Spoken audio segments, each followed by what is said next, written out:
un podcast de Cooperativa. Este es el podcast de Una Nueva Mañana, una presentación de cooperativapodcast.cl, otra forma de escuchar.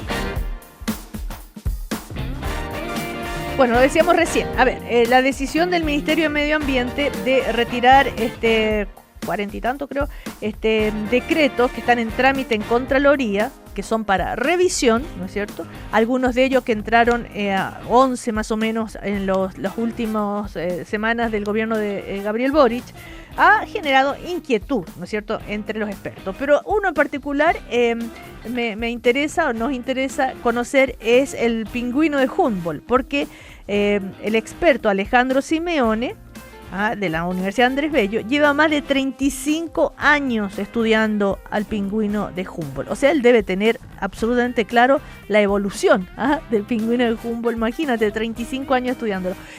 ¿Cómo estás, Alejandro? Buen día. Hola, ¿cómo están? Muy buenos días, gusto saludarlos. Gracias por estar con nosotros ya. Vamos a ir al fondo en instante, pero partamos por eso. ¿Por qué tomaste el camino de dedicarle tu vida prácticamente al pingüino? Bueno, es una especie muy interesante de estudiar. Primero, es una especie endémica de la corriente de Humboldt. Eso quiere decir que solamente la vamos a encontrar en las costas de Perú y de Chile, junto con otras especies, los gavines monja, pelícano, guanayes, piquero, ya, y viven muy ligados a este sistema, digamos, ecológico. Y también tienen estrategias de historia de vida muy interesantes, son aves no voladoras que bucean, ¿no es cierto? Y también muy sensibles a todos los factores oceanográficos, que muchos de los cuales se han obviamente acrecentado con los efectos del cambio climático y ciertamente a la actividad humana. A ver, pero Alejandro, el año pasado hubo una reclasificación, ¿no es cierto?, en su estado. Exactamente. Y pasaron de vulnerable a estar en peligro, ¿no? O sea, aumento en el riesgo de extinción. Tú que estudias esto desde hace 35 años, ¿qué ejemplo nos puedes dar concreto de lo que ha atentado contra el pingüino de Humboldt como para que llegue a este estado ahora de estar en peligro? Mira, ese paso de vulnerable a en peligro son datos científicos así específicos y obtenidos a través de cálculos y de procedimientos muy claros, muy objetivos, y tiene que ver con que ha disminuido su población en los últimos 20, 30 años en más de un 50%. Ya, eso es bastante. Y dentro de los peligros que afectan a esta especie están principalmente en el mar y tienen que ver, por un lado, con las interacciones que tiene con la actividad pesquera, ya sea porque compiten por el alimento, pero también muchos de estos pingüinos mueren ahogados en las redes de pesca, y eso es un tremendo problema a lo largo de una gran parte de su distribución. Salió un artículo, perdóname, hace muy poquito, en Perú y en Chile se estima que anualmente pueden morir entre 2.000 y 3.000 pájaros en redes de pesca, imagínate. Ahora, Alejandro, perdón, pero ¿qué es lo que lo hace más sensible que otros animales de similares características que quizás están en la misma zona y que no están en riesgo de extinción? Lo primero es que son animales que no vuelan, están en el mar permanentemente, obtienen su alimento buceando, entonces la probabilidad que tienen de toparse con una red es muchísimo mayor, porque las redes están inmersas en el mar, y eso hace que tengan mayor vulnerabilidad a enredarse. Ahora, pero sus ciclos reproductivos son más complejos también. Lo pienso también. Ni siquiera homologándolo con las aves, lo pienso homologándolo con otros, con mamíferos, con los lobos marinos, con otros.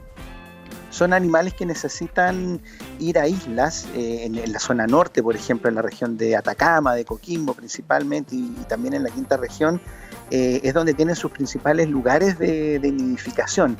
Y ahí tienen un ciclo bien particular, pueden reproducirse 2 veces al año, en otoño y después en primavera. Ahora, tú decías, Alejandro, respecto a esto, que mueren en las redes de la pesca. ¿Qué hacer entonces? ¿Que no puedan entrar más, no se pueda pescar más ahí? ¿Es difícil esa solución?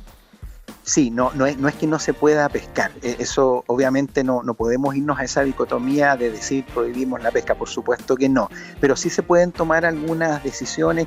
En otros países se han hecho, por ejemplo, cierres parciales de áreas en ciertas épocas del año o reducción de la actividad pesquera para dejar de que los pingüinos se puedan reproducir. ¿Ya? Esos son cosas que se han puesto a prueba, que funcionan y que se podrían implementar. Pero como decías tú, indudablemente es un tema bastante difícil que necesita de mucho estudio. Claro, además tú decías otra cosa que atenta contra el pingüino de Humboldt, los temas del cambio climático. ¿Qué cosas concretamente, así bien práctico? Bueno, se están empezando a ver, por ejemplo, que eventos como el Niño están ocurriendo de manera más frecuente y también de manera más intensa, y eso tiene un efecto súper importante sobre los pingüinos. Los pingüinos han evolucionado con el Niño, ¿no es cierto? Pero si el Niño va a aumentar de frecuencia, va a aumentar de intensidad, los pingüinos van a empezar a tener más problemas para poder ajustarse a este nuevo régimen de frecuencias y de intensidades del Niño. Estamos conversando, recordemos entonces, con Alejandro Simeone, que es investigador de la Universidad Andrés Bello, experto en pingüino de Humboldt, que lleva más de 35 años estudiando esta ave. Ahora, tú leíste el borrador, tengo entendido, ¿no es cierto?, que se hizo, que te consultaron desde el ministerio. Ahora, lo van a revisar, no es que ya se sepa que lo vayan a sacar. Tú que leíste el borrador, ¿crees que hay algo que se podría cambiar, que te preocupa, o tienes la confianza que va a ser va a volver igual? A ver, hay algunos de esos decretos que están ahí detenidos, ¿no es cierto?, con los cuales yo puedo tener alguna familiaridad. Por ejemplo, el que nombraba monumento natural al pingüino de Humboldt. Ahí hay elementos bastante técnicos, bastante precisos, y que probablemente era una estrategia que venía en línea con la declaración en peligro del pingüino, que me parece toda herramienta que tú puedas tener a la mano para proteger a una especie que está en dificultades, bienvenida. ¿Te fijas? Entonces, claro, llama la atención esto, más bien preocupa, ¿no es cierto?, que todos estos 40 y tantos decretos hayan sido detenidos, vayan a ser revisados, y uno no sabe ahí qué podría pasar, digamos, no hay garantía probablemente de que todos vayan a volver o cuánto tiempo se van a demorar en hacer estas revisiones. Ahora, llama la atención con el dato duro que se revise, ¿no? No parece no muy revisable la situación del pingüino de Humboldt, ¿no? Hay algunos, mira, yo no estoy familiarizado con todos los decretos en cuestión, en particular. Pero en particular, habían elementos científico-técnicos muy, muy duros, que probablemente, o sea, no sé cuánto más, con participación ciudadana, de expertos, se elaboró eso. Entonces es algo que llama la atención que se quiera revisar. O sea, ¿tú crees que no, tal vez vuelva igual entonces? Esperemos que sea así. Ahora, ¿qué significa que sea monumento natural el Mira, pingüino?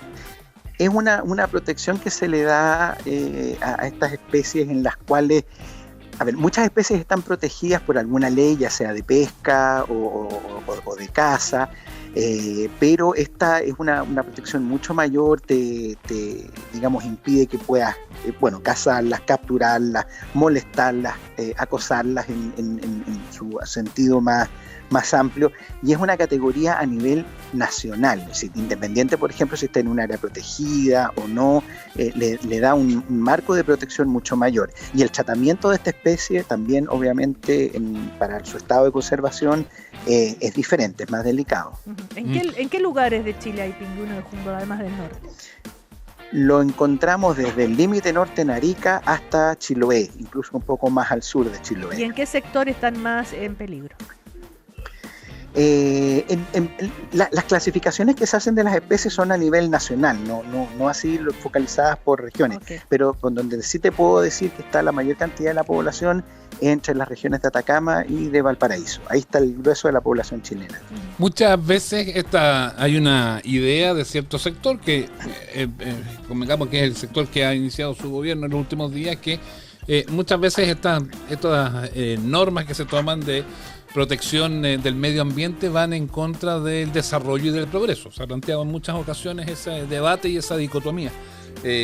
Justo además ayer conocimos que el proyecto Dominga había conseguido nuevamente una suspensión de la sentencia que podría reponerse en el fondo su aprobación ambiental. Dominga es un proyecto que se ha planteado siempre como prácticamente letal para esta especie en particular, la del pingüino de Humboldt, por la zona en la cual estaría emplazado. ¿Cómo conectan en el fondo todas estas decisiones que se han visto en los últimos días con justamente la situación del pingüino de Humboldt acá en nuestro país?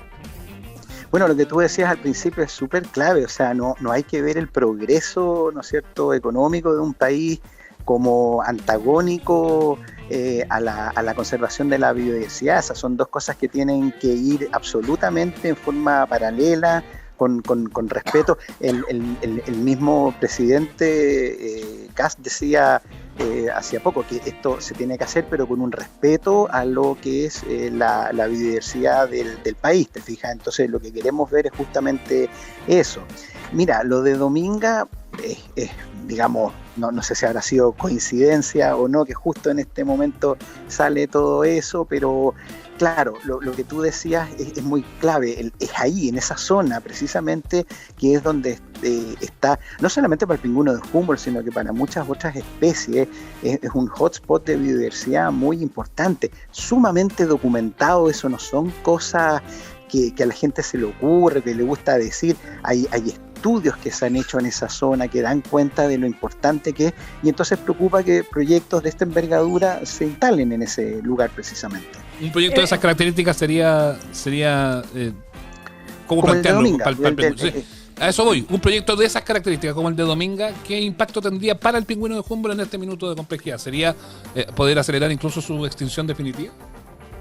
Eventualmente, te fijas, dependiendo de los impactos que vaya a tener. Ya eso es algo que digamos llama la atención o preocupa, que justo en ese lugar donde tienes la mayor cantidad de la población se vaya a producir esto. Me acuerdo mucho de lo que pasó en Río Cruces hace más de 20 años con la celulosa Arauco, ¿no es cierto? Se instaló justo aguas arriba de un santuario en la naturaleza, y los pocos meses de entrar en funcionamiento, la población de cisne de cuello negro, la población reproductiva más grande que había en Chile, se fue al suelo precisamente por un tema de impacto ambiental. Ahora, Alejandro, muchas personas pueden decir, ¿a mí qué me importan los pingüinos de Humboldt? O sea, ¿en qué me ayuda a mí en la vida? Tú dijiste que es importante para la biodiversidad.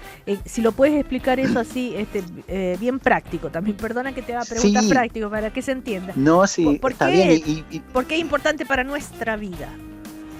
Mira, te lo puedo contestar desde el punto de vista ecológico. Te fijas de la función que tienen los pingüinos de Humboldt como especies que consumen, ¿no es cierto?, recursos, son presa también de alguna otra especie, principalmente de algunos mamíferos marinos.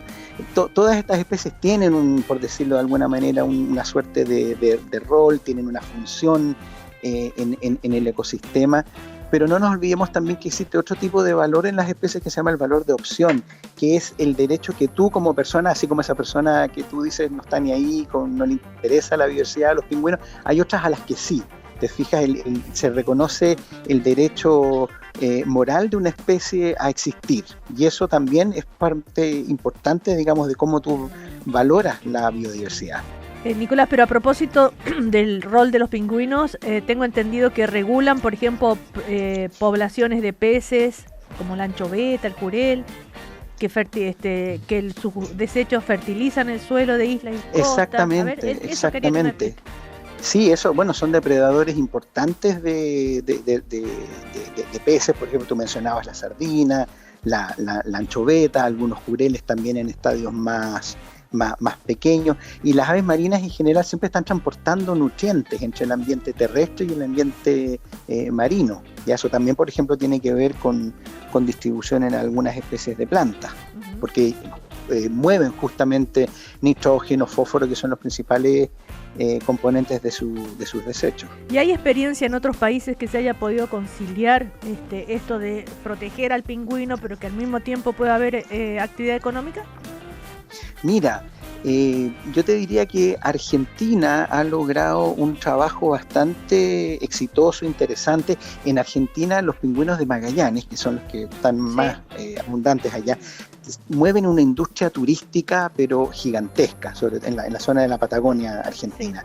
Y ahí ellos han logrado varias cosas con manejo de tierra, incluso han logrado desplazar las rutas de transporte de los barcos petroleros que antes pasaban muy cerca de la costa, a que ahora se desplacen mucho más mar afuera, y en caso de derrame de petróleo no afecte tanto a las especies que allí viven, incluidos los pingüinos. Y hoy día el empetrolamiento ya prácticamente no es un problema para los pingüinos de Magallanes. Ahí el tema del turismo también a veces también preocupa, porque a veces se pasan para el otro lado, hay una presión turística excesiva.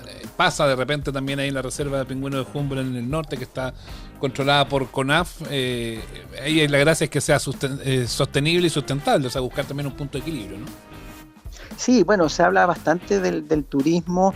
No hay mucha evidencia realmente de que afecte. Ahora, el pingüino de Humboldt es una especie bastante sensible en cuanto a la distancia que tolera de que se le acerquen personas, ¿te fijas? Entonces eso obviamente también requiere de un manejo especial. La reserva ahí del pingüino de Humboldt, Choros, Damas, ¿no es cierto? Chañaral, toda esa zona tiene una actividad turística bastante importante, pero probablemente la disminución de los pingüinos, por lo que hemos visto, las causas están por otros lados.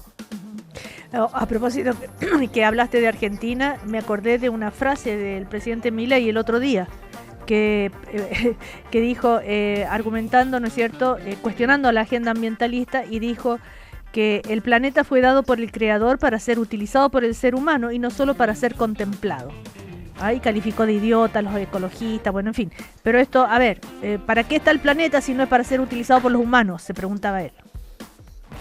Claro, el problema es que ese planeta se nos va a acabar en algún momento. Ya hace mucho rato que está dando señales de desgaste, ¿no es cierto?, de cómo está funcionando. No podemos seguir avanzando en nuestro desarrollo a costa de eliminar las especies. Eliminar las especies es una parte de todo esto. Tú eliminas una especie, pero eliminas una presa, eliminas un depredador, entonces vas desconfigurando todo el ecosistema, y los efectos terminan siendo mucho mayores que simplemente haber eliminado esa especie de tu sistema. Ese pensamiento es algo que hay que abandonar, digamos, pienso yo. Ahora, el plan se había establecido desde hace ya algunos rato, no solamente ahora con estos últimos decretos.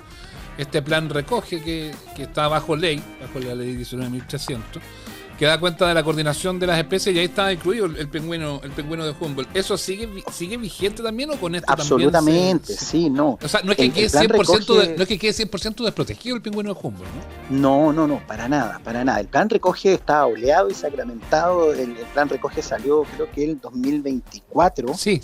Me parece, ¿no es cierto? No, eso es ley, está publicado en el Diario Oficial.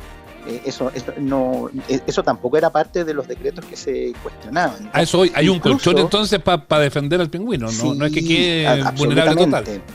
Incluso la denominación de en peligro de extinción que venía en el decreto del proceso número 20 del proceso de clasificación de especies, también estaba mencionado en este oficio que envía el subsecretario de Contraloría, pero ese también se había publicado ya en el Diario Oficial, así que ese tampoco está en cuestión. Alejandro Simeone, tú dices, te preocupa, hay que esperar que pase, mientras se decide qué pasa con ese decreto, ¿en qué le puede afectar a los pingüinos? Supongamos que se demoren 6 meses en decidir qué van a hacer. Mira, ninguno de estos, no hay ningún decreto, por bueno que sea mágico. O sea, muchos de ellos tienen, digamos, los efectos que tienen se ven siempre a largo plazo, tienen que ver con la vida de estas especies, con la historia de vida. Entonces, mientras antes lo eches a andar, obviamente mejor. Pero, como te digo, hay que estar preocupado y hay que estar alerta con esto. Bueno, te damos las gracias, Alejandro Simeone, investigador de la Universidad Andrés Bello, experto en el pingüino de Humboldt. Que estés muy bien, hasta cualquier otro momento. Muchas gracias a ustedes, que estén bien. Chao, Alejandro, gracias. Chao. Estás escuchando el podcast de Una Nueva Mañana, una presentación de cooperativapodcast.cl. Vamos a ver series, vamos a ver películas. Hay series inspiradas en la política que son buenísimas. Pues, sabrosas. Sabrosas. Películas también, pero bueno, no sé si eso está en lo que se viene en las plataformas. Valdo Lizama, ¿cómo estás? Buen día. ¿Qué tal, Cecilia, Seba? Hoy día traemos dos títulos bien distintos entre sí, pero que tuvimos la oportunidad, el privilegio de conversar con sus protagonistas y vamos también a revisar, obviamente, parte de lo que nos dijeron para entender un poco más de qué tratan primero una serie y luego una película. Pero partamos primero con la serie, algo de comedia, algo que trae de vuelta al gran Steve Carell. Esto es Rooster. Dad, I love that you're here, but I don't need you to check on me. I just want to help. I know you're going through something with your marriage. Rooster es la nueva comedia de Steve Carell, actor que conocemos por su trabajo en la serie The Office, en la película Virgen a los 40 y otras comedias, además de un tono serio que ha desarrollado en los últimos años. Vuelve con esta nueva serie que es de Bill Lawrence, que es conocido por ser el creador básicamente de Ted Lasso y de Shrinking, que son dos comedias livianitas, por ponerle un nombre. Pero muy entretenida. Muy entretenidas y muy que te llevan a reflexionar en torno a temáticas personales, a temáticas del autoconocimiento también principalmente, que han sido muy exitosas en los últimos años, y ahora vuelve Bill Lawrence de la mano de Steve Carell con esta nueva comedia Rooster que pueden ver en HBO Max. Me atrevería a decir yo, Cecilia, Seba, es la mejor comedia en televisión de Steve Carell desde The Office. Steve Carell dejó The Office en el año 2013 cuando interpretaba particular jefe de una oficina llamado Michael Scott. Se va en 2011, se va de The Office, y desde entonces había tenido trabajos en comedia algo irregulares. El último había sido Space Force, una serie donde interpretaba a un general de una división espacial del ejército estadounidense, que la verdad es que fue un absoluto fracaso. La cancelaron en la segunda temporada y muy poca risa daba esa serie. Y esta Rooster, en cambio, está muy buena a nivel de comedia. Tiene una historia muy interesante, y en esta producción Steve Carell interpreta a un escritor de una serie de novelas que son muy vendidas, son bestsellers, que llega a la universidad donde trabaja su hija para ofrecer una charla, y cuando está ofreciendo la charla le ofrecen trabajo, poder quedarse ahí, y él tiene esta disyuntiva de trabajar o no en el mismo lugar donde está su hija, y principalmente ese es uno de los temas que trata esta serie de Rooster. Habla sobre la relación entre padres e hijas, pero también habla mucho sobre la soledad, esa soledad que a veces no se siente, soledad que de una persona que puede estar rodeada de personas, rodeadas de gente que se hacen llamar amigos o que incluso son familiares, pero esa persona de igual manera siente esa soledad durante años. Esta serie trata principalmente sobre eso. Escuchemos la palabra de Steve Carell. Tuvimos el privilegio de conversar brevemente con él a distancia, por supuesto, pero hablamos de esta serie Rooster. Habló él sobre sus incursiones en la comedia. Dijo que él no tenía una hoja de ruta para su carrera, para ver lo que iba haciendo. Él solo se iba motivando con los guiones o con la gente que iba a trabajar, y además habló de las diferencias entre los chistes que él hacía, por ejemplo, en The Office, bien criticados también en su época, y lo que muestra acá en Rooster. Escuchemos la palabra de Steve Carell. I really don't have a roadmap for my career. Realmente no tengo una hoja de ruta para mi carrera. No lo pienso de esa manera. No pienso, ahora necesito trabajar en este género o hacer este tipo de cosas. Siempre se basa en lo que me ofrecen, las personas con las que llegaría a trabajar y el tipo de guiones que hay.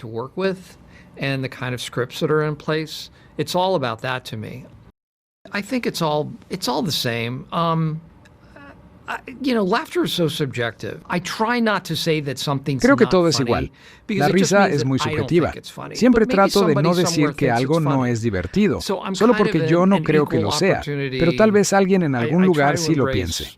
En things that general, make people las cosas laugh, que just me as long parecen as they divertidas don't son las que suenan hurt people. verdaderas, You know, that cosas to que se me sienten como is comportamiento off limits. humano. But in general, the things that I find funny are the things that ring true, the things that feel like human behavior. Ahí estaba Steve Carell, que es el absoluto protagonista de esta serie, con un personaje que uno puede notar la tristeza que emana este personaje, pero que lo que se ve para afuera es solo felicidad y solo tratar de contener a su hija, que a todo esto en la serie vive un momento bien dramático con su esposo, el yerno del personaje de Steve Carell, que para los fanáticos de Ted Lasso va a ser una cara conocida. Es Phil Dunster, el actor, quien interpretaba a Jamie Tart, este jugador que era bien canchero en Ted Lasso, que era muy bueno además para la pelota, pero que además tenía contratos con distintas marcas y le gustaba bien cuidar su aspecto. Ese mismo actor está presente en esta serie Rooster, que la recomendamos absolutamente, lo vuelvo a repetir, para mí es la mejor comedia en televisión de Steve Carell desde su salida en The Office. Son ya 15 años desde su salida de The Office, así que es bien importante lo que pasa acá en Rooster. A la crítica también le ha gustado muchísimo esta serie. Todos los ingredientes, la verdad, para hacer una producción que por un lado te hace reír y por otro lado te hace reflexionar en torno a distintas temáticas de la vida más personal y de uno mismo, cosas con las que uno se puede sentir identificado. Hay que decir sí que el contexto, el setup de esta serie, de este escritor en la universidad, es medio extraño, medio ajeno. La universidad en Estados Unidos es bien particular, pero se entiende de todas maneras lo que quiere decir la serie, y en todo caso el foco no está puesto en eso, sino que más bien en la relación que hay entre los personajes y en lo que decía hace un rato, la soledad principalmente que siente cada uno de ellos de distintas formas y en distintos niveles. Así que muy recomendada Rooster, la pueden revisar en HBO Max con Steve Carell de protagonista. Así que muy recomendada. Obviamente la entrevista con Steve Carell la pueden revisar en cooperativa.cl también para ver qué más dijo el gran actor estadounidense. Súper buena. ¿Dónde la puedo ver? En HBO Max. HBO, está disponible, sí, ahí. HBO Max. Okay. Vamos con una película, también hablamos con los protagonistas, pero una película que tiene un tono totalmente distinto. Si les gustan, por ejemplo, Los Piratas del Caribe, esta película es para ustedes. Esto es The Bluff o El Engaño. The bounty I seek is worth more than any gold. Esta película es una película bien ambiciosa que lleva años intentando desarrollarse, pero que finalmente se concretó este 2026 en la plataforma Prime Video. Hablamos de The Bluff o El Engaño, una película de piratas que tiene a Priyanka Chopra Jonas, que es la esposa de uno de los Jonas Brothers, de Nick Jonas principalmente, que también es actriz y es muy famosa en Bollywood. Ella nació en India y tiene una carrera muy importante en India, pero también tiene una carrera bien interesante en Estados Unidos, y con esta película ella aparece como protagonista por primera vez en su carrera junto a Karl Urban, actor que conocemos por su trabajo en El Señor de los Anillos, la saga de Mortal Kombat, y más recientemente por protagonizar la serie The Boys, Los Muchachos, en Prime Video también.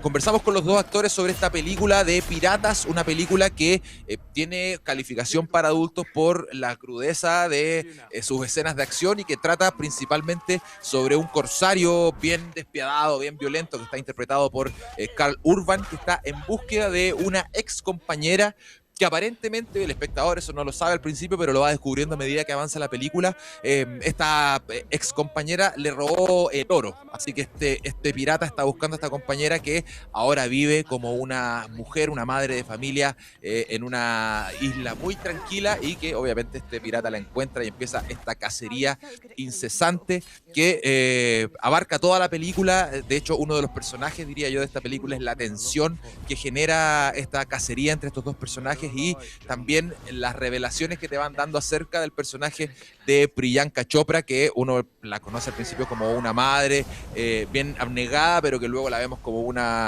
es casi un arma mortal en sí misma, esta pirata que interpreta Priyanka Chopra. Escuchemos la palabra de Priyanka Chopra respecto de su propia experiencia como madre. Ella fue madre hace un par de años con Nick Jonas, y justo cuando estaba grabando esta película ella vivió esta experiencia de ser mamá por primera vez. ¿Cómo la inspiró para este personaje? Escuchemos lo que nos dijo Priyanka Chopra Jonas. When I read the script for the first time, my daughter was just 2 years old and she had come out. Cuando leí el guión por primera vez, mi hija tenía solo 2 años y acababa de salir de una situación de salud muy intensa. No dejaba de pensar en qué tan lejos llegaría para protegerla. Ese sentimiento fue mi motor en toda la película. Es como si alguien viniera por mi hija o mi familia, podría destrozarlos. Sentí esa rabia y ese fue mi canal para Bloody Mary, porque ella luchó muy duro por una familia. Eso es todo lo que quería, esa familia, un hijo, paz y tranquilidad. La amenaza de que te arrebaten eso. Ese sentimiento es equivalente y realmente me aferré a eso. So that feeling is synonymous and I really held on to that.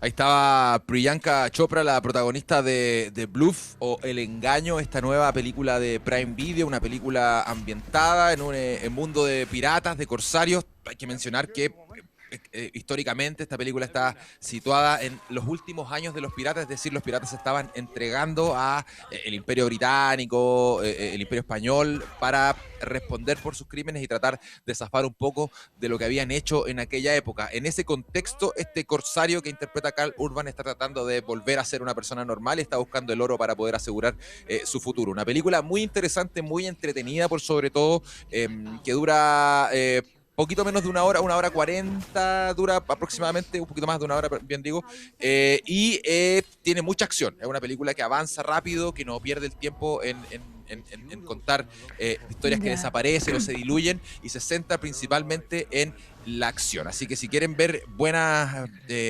acción, coordinaciones, buenas coreografías, como se le dice, la van a encontrar acá en The Bluff con Priyanka Chopra y con Karl Urban en The Bluff, película de Prime Video. A mí lo que me llama la atención, Cecilia, es lo internacional que está la grabadora de Osvaldo Lizama. Las voces de los protagonistas. Oye, les tengo para la otra semana una nota con un ganador del Oscar, que estrena una película esta semana. No vamos a decir quién es porque van a adivinar al tiro. No, dejémonos en suspenso. Pero es ganador del Oscar. Se lo ganó hace 2 años, así que viene fresquito. Qué grande. Es que Osvaldo Lizama se codea con... Es muy internacional. Con los top de top. Es todo un polígono, además, habla mucho idioma. Oye, políglota. Gracias por corregirme, perdón, me confundí. Polígono, lo estabas haciendo de broma y yo caí. Sí. Ya. Gracias, Osvaldo Lizama. Hasta la próxima semana, y todo lo que contó Osvaldo Lizama, por supuesto, está en cooperativa.cl, como bien lo decía. Hasta la próxima semana. Chao. Un abrazo, que estén muy bien. Chao, Osvaldo. Chao. Que te vaya bien. Aquí termina el podcast de Una Nueva Mañana. Lo escuchas en vivo de lunes a viernes desde las 10:30 de la mañana y todos los días en cooperativapodcast.cl.